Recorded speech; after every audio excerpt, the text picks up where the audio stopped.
ശ്രീ ജലീൽ പുനലൂർ, ഇടതുമുന്നണിയാണോ ഈ റിപ്പോർട്ടർ ചാനലിന്റെ നടത്തിപ്പുകാർ? അല്ല, അങ്ങനെ ജനൻ ടിവിയുടെ അവതാരകന് സംശയം ഉണ്ടാവും, സ്വാഭാവികമാണ്.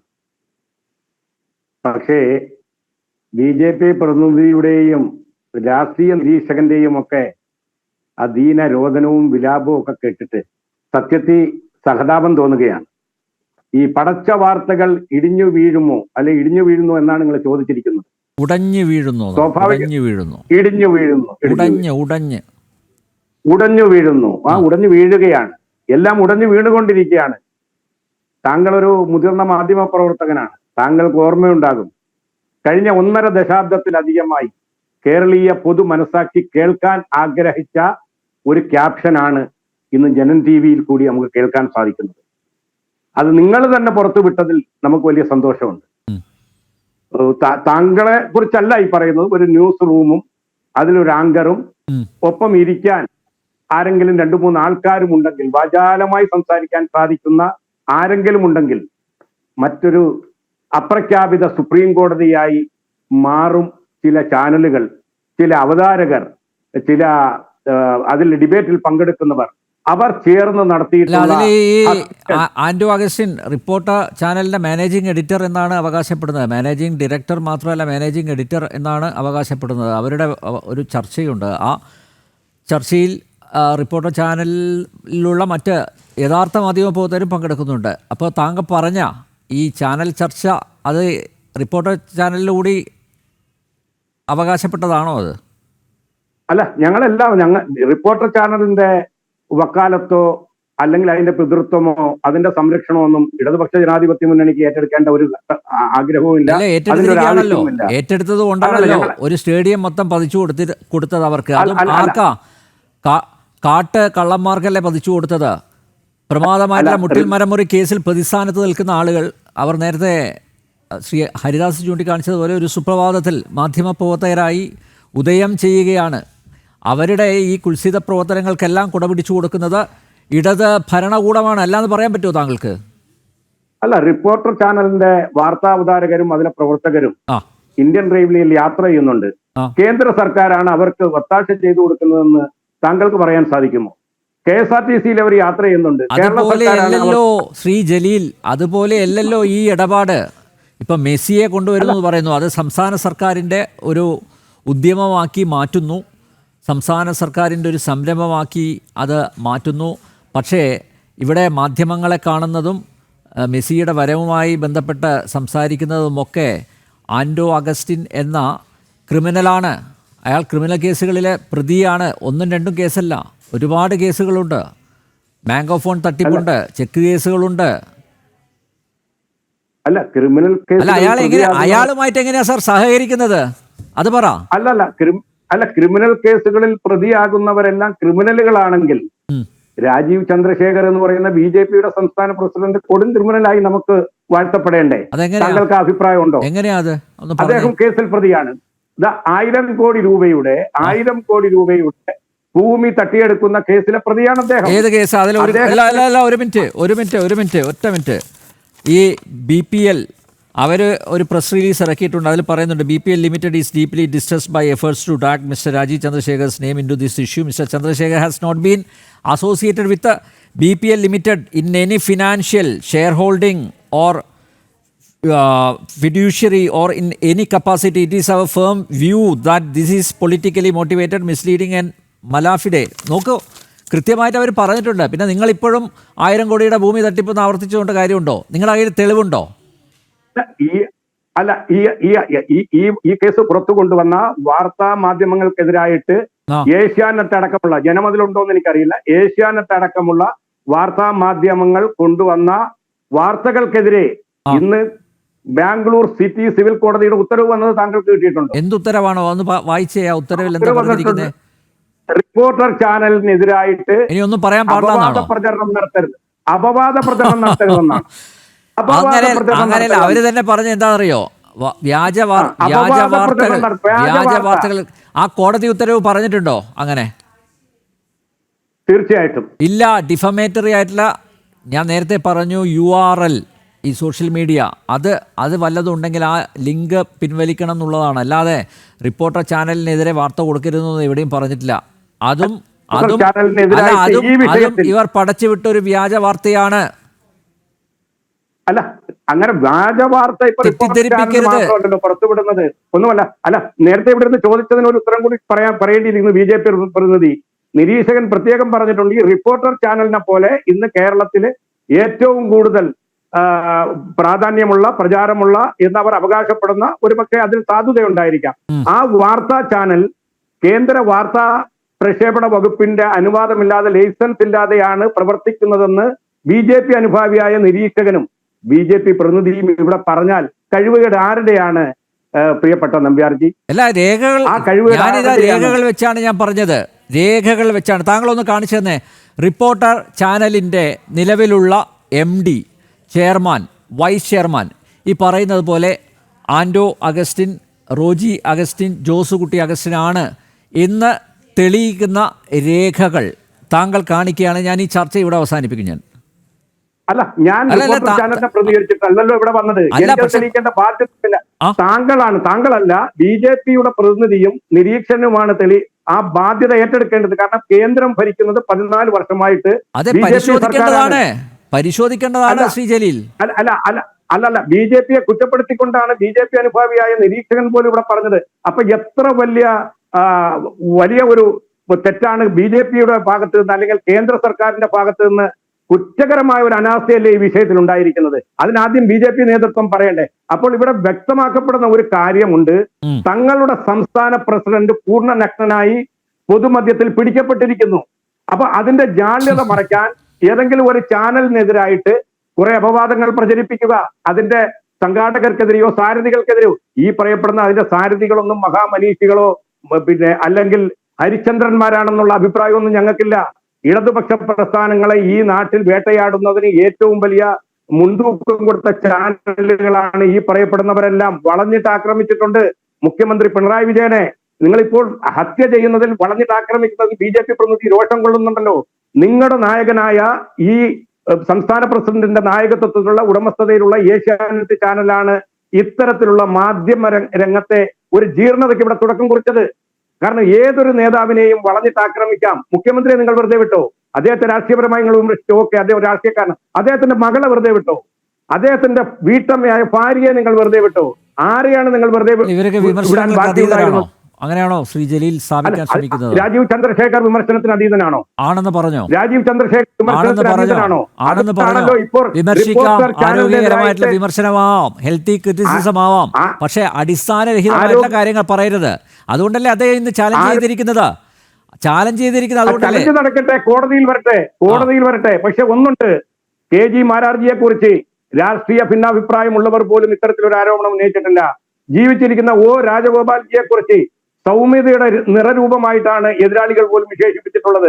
പക്ഷെ ഇന്നത്തെ ബി ജെ പിയുടെ പ്രസിഡന്റ് കെട്ടിയിറക്കപ്പെട്ട കോർപ്പറേറ്റായ രാജീവ് ചന്ദ്രശേഖർ ബി ജെ പിക്ക് ഒരു ചരിത്ര ബാധ്യതയായി മാറുമെന്നുള്ളതിൽ യാതൊരു സംശയമില്ല. പിന്നെ ഇവിടെ വാചാലമായി പറഞ്ഞു മുൻ പ്രസിഡന്റുമാരെ കുറിച്ച്. ശ്രീധരൻപിള്ള വിശുദ്ധനായിരുന്നോ? നിരീക്ഷകൻ പറയണം, വിശുദ്ധനായിരുന്നോ? K. സുരേന്ദ്രൻ വിശുദ്ധനായിരുന്നോ? എത്രയെത്ര അഴിമതിയുടെ നാറുന്ന കഥകളാണ് അവരെയൊക്കെ സംബന്ധിച്ച് വന്നിട്ടുള്ളത്.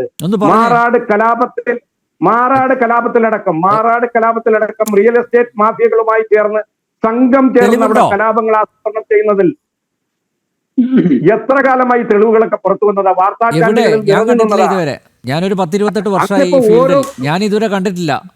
മാറാട് കലാപക്കേസിൽ മായിൻ ഹാജി അടക്കമുള്ളവരുടെ കൂട്ടുപങ്കാളിയായിരുന്നു ശ്രീധരൻപിള്ള എന്നുള്ളത് കേരളീയ മനസാക്ഷിക്ക് ബോധ്യപ്പെട്ടിട്ടുള്ളതാണ്. മുസ്ലിം ലീഗിനെതിരായിട്ട് ഈ നാളിതുവരെ ഒരൊറ്റ അക്ഷരം പറയാത്ത ഒരു ബി ജെ പി നേതാവുണ്ടെങ്കിൽ അത് ശ്രീധരൻപിള്ളയാ. മുസ്ലിം ലീഗിന്റെ പാണക്കാട് കുടുംബത്തിൽ പോയി എപ്പോഴും വിശുദ്ധി പ്രഖ്യാപിക്കുന്ന ഒരു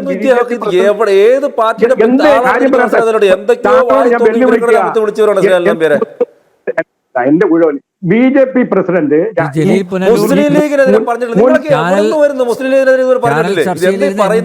എവിടെ പറഞ്ഞിട്ടുണ്ട്? എന്ത് പറഞ്ഞിട്ടുണ്ട്? ശ്രദ്ധിക്കണം, ഡിഫമേറ്ററി ആവും. വളരെ കൃത്യമായിട്ടാണ് പറഞ്ഞിട്ടുള്ളത്. ഒരു അവിശുദ്ധ ബന്ധം നേതാക്കൾ നിങ്ങളെ ഒന്ന് കാണിക്കാൻ വേണ്ടി പറ്റുമോ?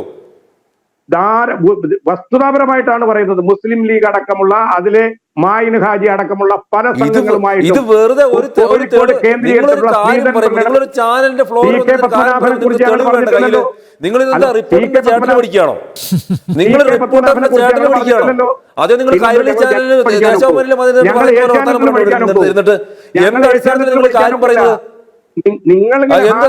കാരണം പറയുന്നത് അങ്ങനെ ഞാനിപ്പോ പിണറായി വിജയൻ അഴിമതിക്കാരാണെന്ന് പറയുകയാണെങ്കിൽ കൊലപാതകളാണെന്ന് ഞാൻ പറഞ്ഞാലോ? ഈ രാജ്യം കണ്ട ഏറ്റവും വലിയ അഴിമതിക്കാരൻ പിണറായി വിജയനാന്ന് പറഞ്ഞാലോ? പിണറായി വിജയൻ കൊലപാതകം ഈ രാജ്യം കണ്ട ഏറ്റവും വലിയ അഴിമതിക്കാരൻ പിണറായി വിജയൻ രണ്ടാമത്തെ അഴിമതിക്കാരൻ പറഞ്ഞാലോ? ഇവിടെ പറഞ്ഞല്ലോ കുമ്മനം ജിയുടെ രൂപത്തെ കൊലപാതകയാണ്. കേരളത്തിലെ ഒന്നാമത്തെ രാഷ്ട്രീയ കൊലപാതകത്തിന്റെ ഒന്നാം പ്രതിയാണ് പിണറായി വിജയൻ. കേരളത്തിലെ വാടിക്കൽ രാമകൃഷ്ണൻ എന്ന് പറയുന്ന തയ്യൽ തൊഴിലാളിയായിട്ടുള്ള RSS പ്രവർത്തകരെ കൊന്ന കേസിലെ പ്രതിയാണ് 1969 പിണറായി വിജയൻ. അറിയോ? വെറുതെ കൊണ്ട് പറയുന്നത് വെറുതെ കൊണ്ട് പറയല്ലേ. കേരളത്തിൽ നടന്നുള്ള കേരളത്തിൽ ഏറ്റവും കൂടുതൽ രാഷ്ട്രീയ കൊലപാതകം കാലഘട്ടത്തിലല്ലേ? അപ്പൊ ചുമ്മാ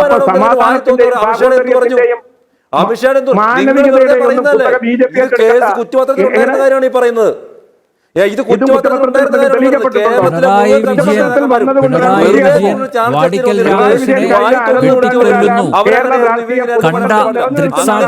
ദൃക്സാക്ഷിയുടെ മൊഴി പോലുണ്ട്.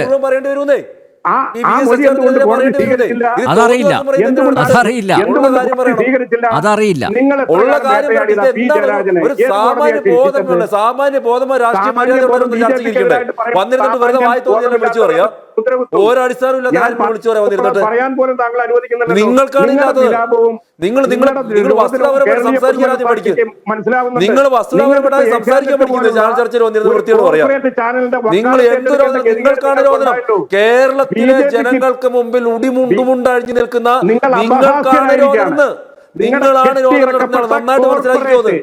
കേരളത്തിലെ ജനങ്ങൾക്ക് മുമ്പിൽ ഉടുമുണ്ട് ഒഴിഞ്ഞു നിൽക്കുന്ന നിങ്ങൾക്കാണ് രോധനം എന്ന് പറയുന്നത്. എവിടേക്കോ കിടന്ന ഉണ്ണികൃഷ്ണൻ പോറ്റിയെ വിളിച്ചുകൊണ്ട് വരുന്നു. എവിടേക്കോ കിടക്കുന്ന ആന്റോ ആന്റണിയെ വിളിച്ചുകൊണ്ട് വരുന്നു. ആന്റോ ആന്റണിക്ക് വി അബ്ദുറഹ്മാനേക്കാൾ കൂടുതൽ പ്രാധാന്യം കിട്ടുന്നു. കേരളം ഭരിക്കുന്ന ആന്റോ കൃഷ്ണനാണോ അതെയോ പിണറായി വിജയനാണോ? പറയാമോ? കേരളം ഭരിക്കുന്ന ആന്റോ കൃഷ്ണനായിട്ട് മാറിയിരിക്കുകയാണ്. നാടുണ്ടോ നിങ്ങൾക്ക്? നാടുണ്ടോ നിങ്ങൾക്ക്? അബ്ദുറഹ്മാനേക്കാളും കൂടുതൽ പ്രാധാന്യം ഫുട്ബോളിന്റെ കാര്യങ്ങൾ പറയുന്നത് മെസ്സി വരുന്നത് കാര്യങ്ങൾ തീരുന്നത് ആന്റോ കൃഷ്ണനാണെന്നേ. ശബരിമലയിലെ വി.എൻ. വാസവനേക്കാളും പ്രാധാന്യം കിട്ടുന്ന ഉണ്ണികൃഷ്ണൻ പോറ്റിമാർക്കാതെ കേരളം ഭരിക്കുന്ന ആന്റോ കൃഷ്ണന്മാരും ഉണ്ണികൃഷ്ണൻ പോറ്റിമാരും മോൻസമാങ്കുരുമാരുമായിട്ട് മാറിയില്ലേ? അതല്ല നിങ്ങളുടെ സർക്കാരിന് എന്ത് പങ്കാണുള്ളത്? നിങ്ങളുടെ മന്ത്രിമാർക്ക് എന്ത് പ്രാധാന്യമുള്ളത്? വാസവന് പുല്ല് വരെയുണ്ടോ? ശബരിമലയിലെ കാര്യങ്ങൾ തീരുമാനിക്കുന്ന ഉണ്ണികൃഷ്ണൻ പോറ്റി. ശബരിമലയിലെ കാര്യങ്ങൾ തീരുമാനിക്കുന്ന ഉണ്ണികൃഷ്ണൻ പോറ്റി. അവിടെ PS പ്രശാന്ത് അല്ല, അവിടുത്തെ V.N. വാസവനല്ല. ഇനി സ്പോർട്സ് വകുപ്പിന്റെ കാര്യങ്ങൾ അവിടെ പി അബ്ദുറഹ്മാനല്ല. ഇത് സർക്കാരിന്റെ പണി എന്താ? വെറുതെ വായ തോന്നുന്നു വിളിച്ചു പറയുന്നത് നിങ്ങൾ കേട്ടോ. ഒരു ബഹുമാനപ്പെട്ട എന്താരോപണം? അപ്പൊ നിങ്ങൾ ഇത്രയും നേരം പറഞ്ഞു ഇത്രയും നേരം പറഞ്ഞു നിങ്ങൾ ജൽപ്പനങ്ങൾ പറയുന്ന നിങ്ങളാണെന്ന്. ജൽപ്പനങ്ങളും രോദനങ്ങളും കരച്ചിലുകളും നിങ്ങളുടേതാണ്, നിങ്ങളുടേത് മാത്രമാണ്. മനസ്സിലായില്ലേ? ജനങ്ങൾക്ക് മുമ്പിൽ ഒഴിഞ്ഞു നിൽക്കുന്ന, ഒന്നും പറയാൻ വേണ്ടിയില്ലാത്ത, ജനങ്ങൾക്ക് മുമ്പിൽ വിലയില്ലാത്ത ഈ പറയുന്ന അഴിമതിക്കാർക്കും കള്ളന്മാർക്കും കഞ്ഞി വെച്ചു കൊടുക്കുന്ന നിങ്ങളുടെ രോദനമാണ്, നിങ്ങളുടെ വിലാപമാണ്. മനസ്സിലായില്ലേ? കണ്ടായിരുന്നു വിലാപം. സ്വന്തം മകൾക്കെതിരെ കേസ് വന്നപ്പോ കണ്ടായിരുന്നു വിലാപം. മനസ്സിലായില്ലേ? അപ്പൊ വിലാപത്തിന്റെ കാര്യമൊന്നും പറയണ്ട. മാന്യമായിട്ട് സംസാരിക്കണം. ചർച്ചയിൽ വന്നിട്ടുണ്ടെങ്കിൽ അല്ല ചെയ്യേണ്ടത്. ശബരിമലയിൽ ഉണ്ണികൃഷ്ണൻ പോറ്റിനെ വിളിച്ചു വരുത്തി കൊടുത്തില്ല. അവിടുത്തെ കാര്യങ്ങൾ തീരുമാനിക്കുന്ന അയാളായില്ലേ? ഉണ്ണികൃഷ്ണൻ പോറ്റിയാണ് ശബരിമലയിലെ കാര്യങ്ങൾ തീരുമാനിക്കുന്നത്. ശബരിമലയിലെ PS പ്രശാന്തിനേക്കാളും പറയാം. പക്ഷേ ഭൂമി കുംഭകോണം നടന്നു എന്ന് തെളിയിക്കുന്ന രേഖകൾ എന്തെങ്കിലും താങ്കളുടെ കയ്യിലുണ്ടോ? നോക്കൂ, ഈ BPL ലിമിറ്റഡിന്റെ പ്രസ് റിലീസാണ് ഞാൻ പറഞ്ഞത്. അവര് തന്നെ പറഞ്ഞിട്ടുണ്ട് അദ്ദേഹത്തിന് പരാതിയുണ്ടോ? ഈ കേസിൽ ഒരു ബന്ധവുമില്ല. അദ്ദേഹത്തെ ഇതിലേക്ക് വലിച്ചിഴച്ചതാണ് എന്ന് BPL ലിമിറ്റഡിന് വേണ്ടി chief executive officer Shailesh Mudaliar അദ്ദേഹത്തിൻ്റെ പ്രസ് റിലീസുണ്ട്. അതുകൊണ്ടാണ് ആവർത്തിച്ച് ചോദിക്കുന്നത്, നിങ്ങളുടെ പക്കൽ തെളിവുണ്ടോ? ഈ ഭൂമി കുംഭകോണം നടന്നു എന്ന് തെളിയിക്കുന്ന എന്തെങ്കിലും രേഖകൾ ഉണ്ടോ എന്നാണ് ചോദിച്ചത്. ഈ സുപ്രീം കോടതി വേർഡിക്റ്റ് ഉണ്ട്. അതായത് honourable supreme court of India in its judgment case number appeal civil 2166 of 1998 dated 13 October 2003 conclusively set aside the Karnataka High Court's earlier order and dismissed in entirely all allegations against BPL Limited regarding any illegality in the land allotment process. Supreme കോടതിയുടെ verdict ഉണ്ട്. Supreme കോടതി തള്ളിയതാണ് ഹൈക്കോടതി ഉത്തരവ്. അതിലാണ് ഇപ്പോഴും കടിച്ചുകൂടി ഇരിക്കുന്നത്. മാത്രമല്ല, ആ ഒരു 2003 അവസാനിച്ച ഒരു കേസ് ഇപ്പോൾ നോക്കൂ, 22 വർഷത്തിന് ശേഷം പൊക്കിക്കൊണ്ടുവരണമെങ്കിൽ അതിന് പിന്നിൽ ഒരു ഉദ്ദേശമില്ലേ? അതിന് പിന്നിൽ ചില സ്ഥാപിത താല്പര്യക്കാരില്ലേ? അവർക്ക് അജണ്ടയില്ലേ? അത് തന്നെയല്ലേ നേരത്തെ ശ്യാംരാജ് പറഞ്ഞത്. BJPക്ക് ഏതൊക്കെ അധ്യക്ഷന്മാർ പുതുതായിട്ട് വരുന്നോ അവരെയൊക്കെ വളഞ്ഞിട്ട് ആക്രമിക്കുക, അവരെയൊക്കെ അപകീർത്തിപ്പെടുത്തുക, അവരെയൊക്കെ അവഹേളിക്കുക, അപമാനിക്കുക. ആ ഒരു അജണ്ട ഇടതുമുന്നണിയുടെ അജണ്ടയല്ലേ? ആ അജണ്ട നടപ്പിലാക്കുന്നത് ആൻഡോ അഗസ്റ്റിനിലൂടെയല്ലേ? ഇനി പറയൂ, ഞാൻ ആവർത്തിച്ച് ചോദിക്കുകയാണ് താങ്കളോട്, സുപ്രീം കോടതി പോലും തള്ളിയ ഈ നിങ്ങൾ വിശേഷിപ്പിക്കുന്ന ഭൂമി കുംഭകോണ കേസ്, അതിലൊരു ഇല്ലീഗാലിറ്റിയും ഇല്ല എന്ന് സുപ്രീം കോടതി അടിവരയിട്ട് പറഞ്ഞിരിക്കുന്നു അതിൻ്റെ ഉത്തരവിൽ. അതിൽ അവിടെ ഭൂമി കുംഭകോണം നടന്നിട്ടുണ്ട് എന്ന് നിങ്ങൾ ആവർത്തിക്കുന്നുണ്ടെങ്കിൽ അതിൻ്റെ രേഖകൾ താങ്കളുടെ പക്കലുണ്ടോ എന്നാണ് ഞാൻ ആവർത്തിച്ച് ചോദിക്കുന്നത്. ശ്രീ ജലീൽ, ഉണ്ടെങ്കിൽ ഉണ്ട് എന്ന് പറയൂ. ആധികാരികമായിട്ടുള്ള എന്തെങ്കിലും രേഖകളുണ്ടോ?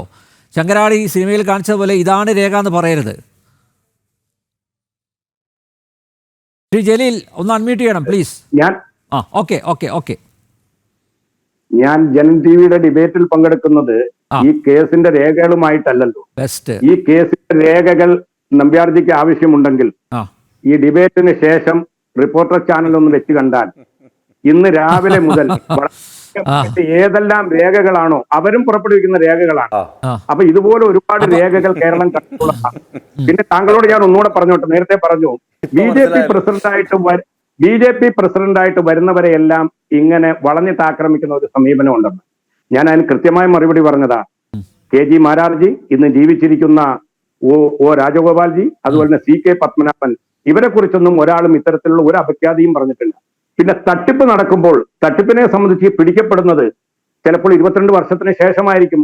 ഇപ്പം കുപ്രസിദ്ധ കുറ്റവാളിയായ സുകുമാരക്കുറുപ്പിനെ ഒരു പക്ഷെ നാളെ അദ്ദേഹത്തിനെ പിടിക്കപ്പെട്ടാൽ താങ്കൾ പറയുമോ 34 വർഷത്തിന് ശേഷം എന്തിനാണ് കുത്തിപ്പൊക്കി കൊണ്ടുവരുന്നതെന്ന്? അപ്പം അതിൽ വസ്തുതയില്ല. പിന്നെ BJP പ്രതിനിധിയെ സംബന്ധിച്ച് ഞാൻ നേരത്തെ പറഞ്ഞതുപോലെ ഏഷ്യാനെറ്റിന് വെള്ളപൂശേണ്ടി വരിക എന്ന് പറയുന്നത് നിങ്ങളുടെ ഒരു ഗതികേടാണ്. കാരണം കേരളീയ പൊതുമണ്ഡലത്തിൽ ഇത്രത്തോളം അശ്ലീലമാക്കിയ ഒരു ചാനൽ ഏഷ്യാനെറ്റ് അല്ലാതെ മറ്റൊന്നില്ല. അതിലിപ്പോ വന്നിട്ടുണ്ടല്ലോ ശ്രീജിത്ത് പണിക്കരെ പോലെയുള്ള കുറെ മഹാന്മാർ ഇങ്ങനെ അങ്ങോട്ട് വളഞ്ഞിരുന്നിട്ട് ആരെയാണ് വിട്ടിട്ടുള്ളത്? ഒരു വിനു വി ജോണിനെ പോലെയുള്ള ഒരു ആങ്കറും കൂടി അങ്ങോട്ട് ഇരുന്നാൽ പിണറായിയെ വിട്ടിട്ടുണ്ടോ? ക്യാൻസർ ബാധിതനായ കൊടിയേരിയെ വിട്ടിട്ടുണ്ടോ? അപ്പൊ വളഞ്ഞിട്ട് ചർച്ച നടത്തുക, ഇവർ തന്നെ വിചാരണ നടത്തുക, ഇവർ തന്നെ സ്വയം ഒരു പ്രഖ്യാപിത സുപ്രീം കോടതി ജഡ്ജിമാരായി തൂക്കിക്കൊലയ്ക്ക് സമാനമായ ഹത്യ നടത്തുക. കേരളം എത്ര കണ്ട ഏത് ഇടതുപക്ഷ നേതാവിനെയാണ് നിങ്ങൾ വെറുതെ വിട്ടിട്ടുള്ളത്? ഏത് സാമൂഹിക നേതാവിനെയാണ് നിങ്ങൾ വെറുതെ വിട്ടുള്ളത്? അതുകൊണ്ട് BJPയോട് ഞാൻ പറയുന്നു, ഇത് കാലത്തിന്റെ കാവ്യനീതിയാണ്. കാലത്തിന്റെ അല്ലെങ്കിൽ പാപത്തിന്റെ ശമ്പളമായിട്ട് നിങ്ങൾ ഇതിനെ പറ്റുബുക്കിൽ ചേർത്താൽ മാത്രം മതി.